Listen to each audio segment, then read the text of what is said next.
તમારી પાસે જ્યારે તમે નાના છો એ સમયે ઉપર સેકન્ડ્સ બતાવે છે. હા, તમારી પાસે જ્યારે તમે નાના હોય એ સમયે આપણી પાસે બે રીતે આપણે નોલેજ લઈ શકીએ. જનરલી એને LSRW, લિસનિંગ, એસ એટલે speaking, reading and writing. LSRW sequence છે કે સૌથી પહેલાં તમે સાંભળો, પપ્પા સાંભળો તો પપ્પા બોલતા થાવ, દેન સ્પીકિંગ, બોલતા થાવ, દેટ ઇઝ કે હું જે સાંભળું છું એ હું બોલીશ. દેન કમ્સ રીડિંગ, હું જે વાંચીશ એવું હું લખીશ. આપણે ના કહીએ કે ભાઈ મેં વાંચ્યું નહોતું એટલે હું લખી ના શીખી, કે મેં સાંભળ્યું નહોતું એટલે હું બોલી ના શીખી. એમ પણ એમ કહીએ કે મેં તારી વાત સરખી નથી સાંભળી, દેટ્સ વાય હું એનો જવાબ ના આપી શકી. મેં તારી વાત સરખી વાંચી નથી એટલા માટે હું તને લખી ના શકી. અગર આપણે પત્રોના જવાબમાં વાત કરીએ કે વોટ્સઅપની વાત કરીએ કે મેં તારો મેસેજ નહોતો રીડ કર્યો, દેટ્સ વાય મેં રિપ્લાય ના કર્યો, દેટ્સ વાય મેં તને રિસ્પોન્સ લખીને ના આપી શકી. In that case what I suggest is કે આ સિક્વન્સ છે. હવે તમે તમારું બાળપણ યાદ કરો, વધારે તમારે તો વર્ષ જવાની જરૂર નથી, 7-8 વર્ષ પહેલાંની વાત યાદ કરો. સૌથી પહેલાં તમે લખતા શીખાતા, કક્કો બારખડી લખતા શીખો, પછી એને વાંચતા શીખો, પછી એને બોલતા શીખો, લાસ્ટમાં એને સાંભળતા શીખો. સાંભળતા આપણે છીએ જ નહીં. હું પોતે એટલી વાળી છું કે હું કોઈની વાત ના સાંભળું. અગર હું જીવનમાં 10% પણ કોઈનું સાંભળી લઉં મારો ઉદ્ધાર છે, પણ નહીં હું શું કામ સાંભળું, હું તો રાણી. Yes, I am the queen, હું રાણી છું જ. તમારા મને નોકરાણી હોય, દેટ ઇઝ યોર પર્સપેક્ટિવ. તમારો નજરિયો મને નોકરાણી તરીકે જોવાનો છે, મને વાયડી તરીકે. કેટલી વાયડી છે, ઝીભડો તો જો એનો, અરે ઝીભડો. Yes, I have very nice accent. મારી પાસે બહુ સારી રીતે વાત કરવાની ક્ષમતા છે, તો હું વાત કરું છું. તમને નથી સાંભળવું કેમ? યુ કેન લીવ, તમે જઈ શકો છો. અગર હું બોલું છું ને તમને સાંભળવું કોઈ પણ એન કેન પ્રકારે તમને મારી વાત સાંભળવી નથી ગમતી, તો યુ કેન લીવ, તમે જઈ શકો છો. કોઈને આપણે એમ કહીએ ને કે ભાઈ કોઈને બાંધીને નથી રાખી શકતા. Yes, you can live. તમારે મારી વાત નથી સાંભળવી, યુ કેન ડેફિનેટલી લીવ. સમુખનું તમારે તો વહેલા જતું રહેવું જોઈએ. એટેન્ડન્સને લઈને મને જરાય એવું ના હોય કે ભાઈ મારા ક્લાસમાં સ્ટુડન્ટ્સ એટેન્ડન્સની બી કેવી.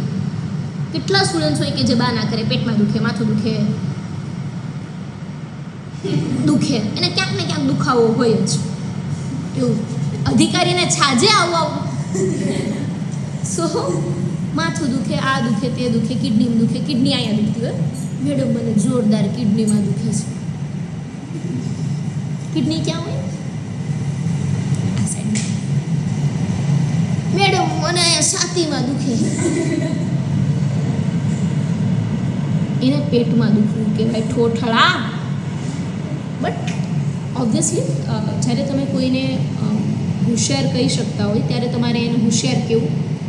કાંઈ ના કહેવું હોય તો મૂંગું રહેવું, પણ ઠોઠળા ના કહેવું. બાળકને તમે બહુ નાની એજમાં એમ કહી દો ને તને કાંઈ નથી ખબર પડતી, તો બુદ્ધિ વગરનું શું, તારામાં મીઠું જ નથી, તારામાં આ નથી, ફલાણું નથી, તે નથી, એવું નહીં કહેવાનું. પોતાની જાતને એવું નહીં કહેવાનું કે મારી પાસે આ નથી, મારી પાસે ખૂબ છે, અપરંપાર છે, મારી પાસે 4 વસ્તુ, 6 વસ્તુ, 10 વસ્તુ, 15 વસ્તુ છે, મારી પાસે ઘટતું જ નથી. તમારી પાસે હાઇટ ના હોય તો એવું નહીં કહેવાનું કે મને ઢેબલી રાખ્યું, મને નીચી રાખી, ભગવાન તમે ઊંચી રાખ્યું. આભાર ભગવાન તમારો કે તમારી ખૂબ મહેરબાની કે તમે મને લાગણી આપી, ભાવ આપ્યો, બુદ્ધિ આપી, રૂપ આપ્યું, ગુણ આપ્યા, સંસ્કાર આપ્યા, લોકો સાથે વાત કરવાની સારી ક્ષમતા આપી. Thank you God. Always always always productive, positive, prepared, prompt, excuses, dedication, focus, motivation કંઈ નહીં હોય તો ચાલશે. આભાર માનવાની ક્ષમતા હોવી જોઈએ કે universe thank you that you gave me this, કે ભગવાન ખૂબ ખૂબ આભાર તમારો કે તમે નવો દિવસ ઉગાડ્યો, મને સારું સ્વાસ્થ્ય આપ્યું. તમે જોજો, તમે જ્યારે હેલ્થી છો ત્યારે તમને ખૂબ પ્રશ્નો હોય કે આજે ક્લાસ ભરવો પડે, અસાઇનમેન્ટ બનાવવા પડે, લખવું પડે, એક્ઝામ દેવી પડે, આ કરવું પડે, તે કરવું પડે, પૈસા ખર્ચવા પડે, પૈસા વાપરવા પડે, પૈસા કમાવા પડે, કેટલા દુઃખ ભગવાન. તમને નાની અમથી શરદી થઈ જાય, બહુ જ મામૂલી શરદી, આમ 2-4 છીંક આવે એવી શરદી થઈ જાય, તમે શું કહો ભગવાન પ્લીઝ પ્રભુ કે આ ભાવમાં મને જન્મારો દીધો તો સેજ મારી શરદી સારું કરે, કે સેજ મને માથું દુખવાનું મટી જાય, કે સેજ મારું પેટમાં દુખવાનું મટી જાય, કે સેજ મારા પીરિયડ્સ ક્રેમ્પ, કે anything like that should be recovered. આ 5 દાડા ભગવાન આ બહુ દીકરી બનાવી છે, પ્લીઝ. લાસ્ટ નેક્સ્ટ બર્થ કોઈ સારી કોમ્યુનિટીનો પુરુષ, પાણી લાય, સાઈસ લાય, આ ઘી નાખ્યું નહોતું, ઘી મીન્સ ઘી, આ ઘી નહોતું નાખ્યું તે આમાં ક્યાં જ્ઞાન હોય છે, મીઠું નહોતું નાખ્યું. સો યસ प्लीज़ पुरुष જ.